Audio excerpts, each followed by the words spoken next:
ایک بیوہ عورت کی سچی کہانی۔ یہ ویڈیو اکیلے بیٹھ کر دیکھنے والی ہے۔ میرا نام سمینہ ہے۔ میں ایک متوسط گھرانے سے تعلق رکھتی ہوں۔ میری شادی ایک غیر برادری میں ہوئی۔ برادری سے باہر رشتہ کرنا خلاف روایت تو نہیں سمجھا جاتا تھا، لیکن خاندان میں مناسب رشتہ موجود نہ تھا۔ تب بھی والدین کو میری فکر اور پریشانی لگی رہتی تھی۔ انہی دنوں میں نے BA کا فائنل امتحان دیا تھا کہ رحمان کا رشتہ آ گیا۔ یہ لوگ ہمارے پڑوس میں بطور کرایہ دار پچھلے 3 برس سے رہ رہے تھے۔ والد صاحب سے ندیم صاحب کی دوستی گہری ہو گئی تھی۔ تبھی انہوں نے اپنے بیٹے کے لیے میرا رشتہ مانگا۔ وہ نہایت خوش شکل اور نوجوان تھا۔ والدین کے نہایت فرما بردار اور ایک اچھی پوسٹ پر ملازم تھے۔ ان میں 100 خوبیاں تھیں، کوئی عیب نظر نہیں آیا۔ ہمیں تو ابا خاندان اور برادری کی پرواہ نہ کرتے ہوئے ان کے ساتھ رشتہ طے کر دیا۔ منگنی سے پہلے کبھی کبھار امی جان کے ہمراہ ان کے گھر جاتی تھی۔ کئی بار اچانک رحمان سے سامنا بھی ہوا تھا۔ وہ ہمیشہ نظریں نیچے کر کے گزر جاتے تھے۔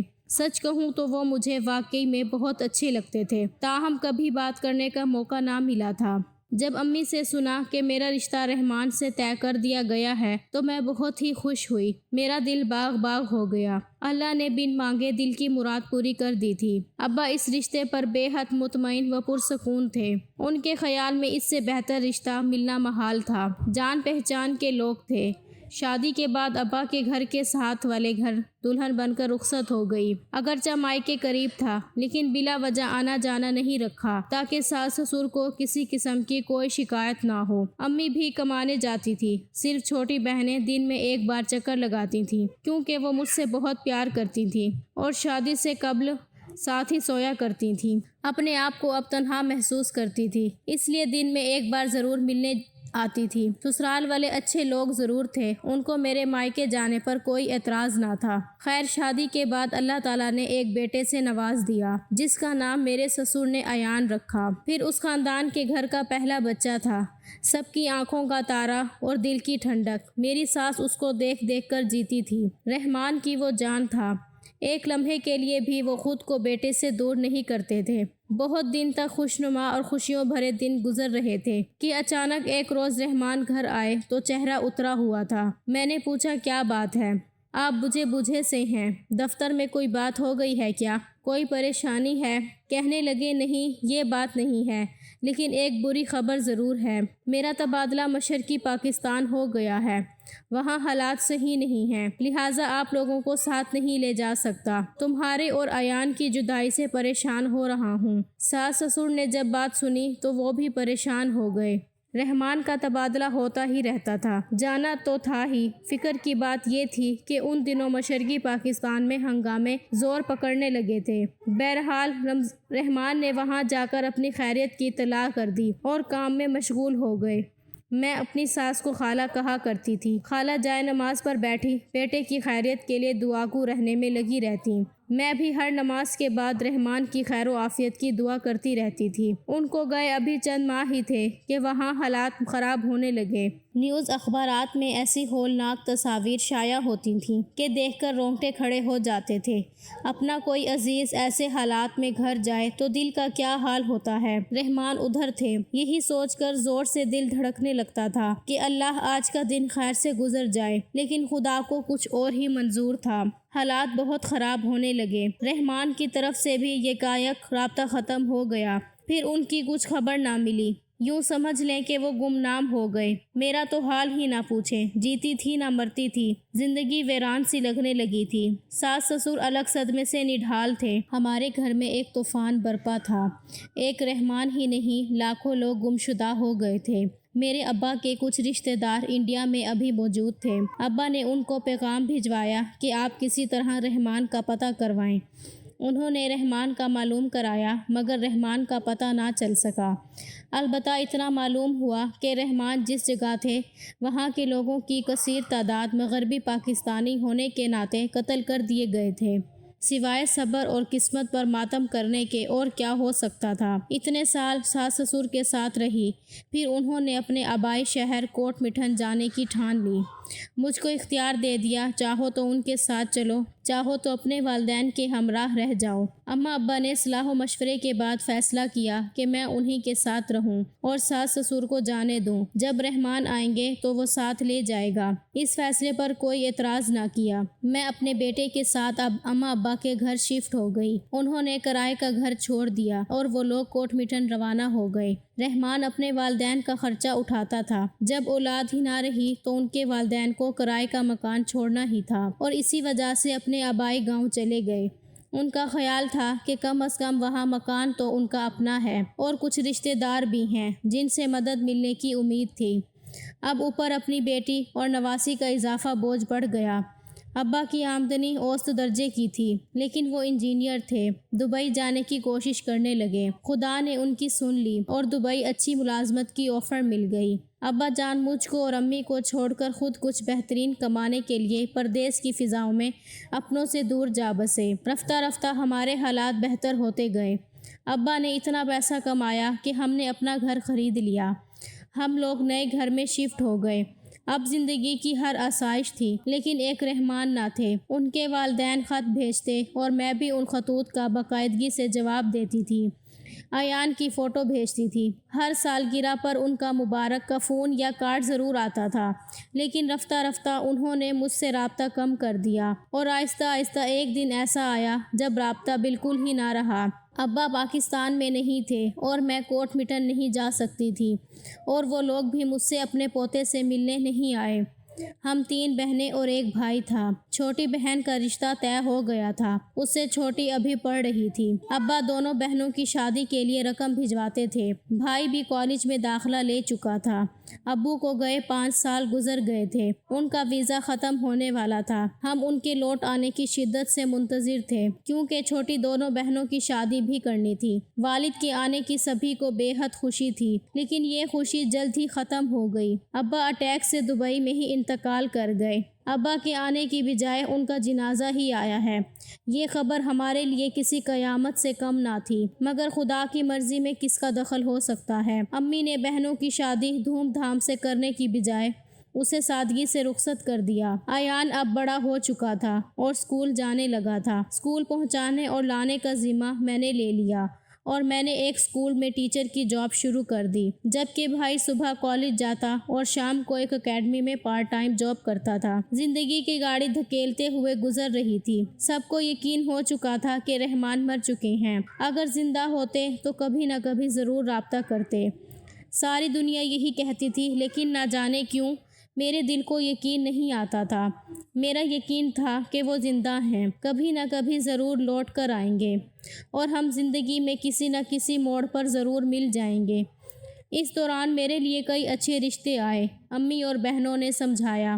بھائی نے بھی قائل کرنے کی کوشش کی کہ نکاح کر لو، خود کو حالات کے رحم و کرم پر مت چھوڑو، وقت کسی کا ساتھ نہیں دیتا۔ امی بہت زیادہ قائل کرنے کی کوشش کرتی تھیں مگر میرے اندر جو آس دیے کی لوہے کی مانند چل رہی تھی وہ بجھنے کا نام ہی نہیں لیتی تھی۔ اس پر جی رہی تھی کہ ضرور رحمان لوٹ کر آئیں گے اور میں ہزار دکھ برداشت کر کے بھی عمر بھر ان کا انتظار کرنا چاہتی تھی۔ میں سوچتی تھی کہ یہاں نہیں تو اگلے جہان میں ہی انہی کے نام کی رہنا چاہتی ہوں۔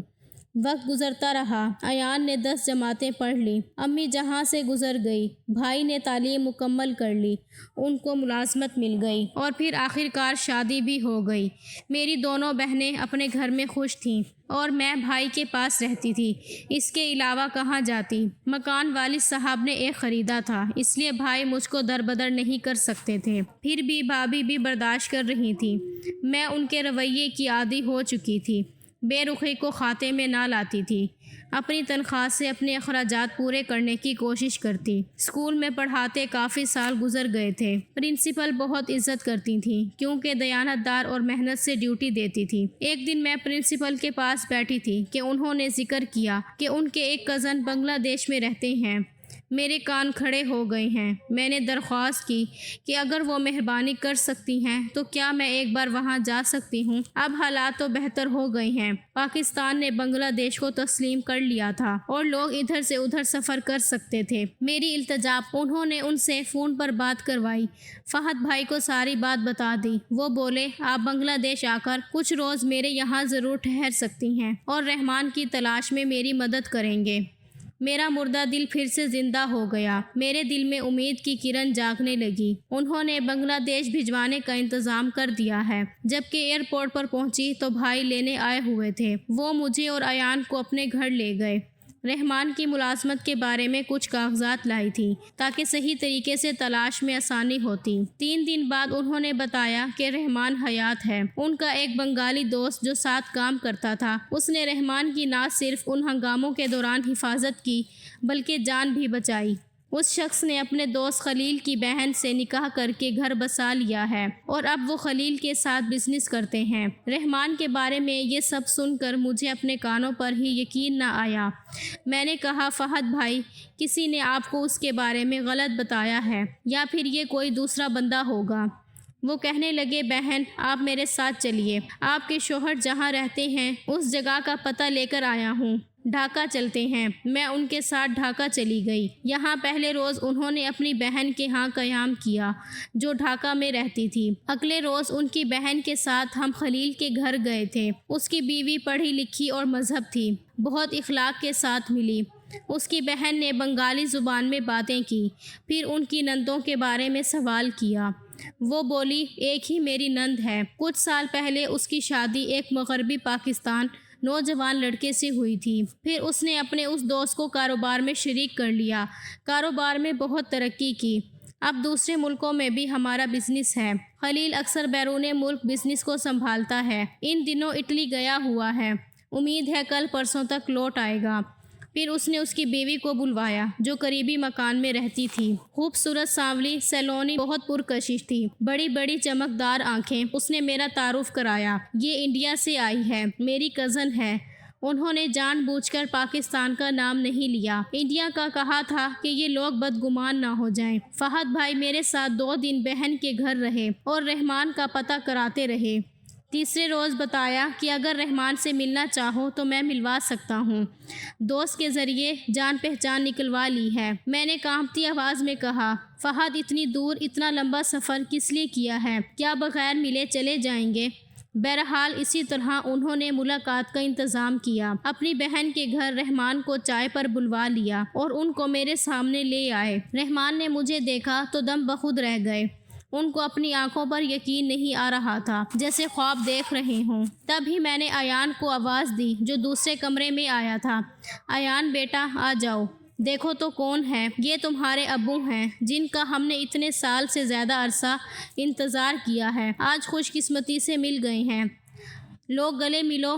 وہ میری آواز پر ڈرائنگ روم میں آ گیا۔ باپ نے بیٹے کو دیکھا تو وہ جوان ہو چکا تھا۔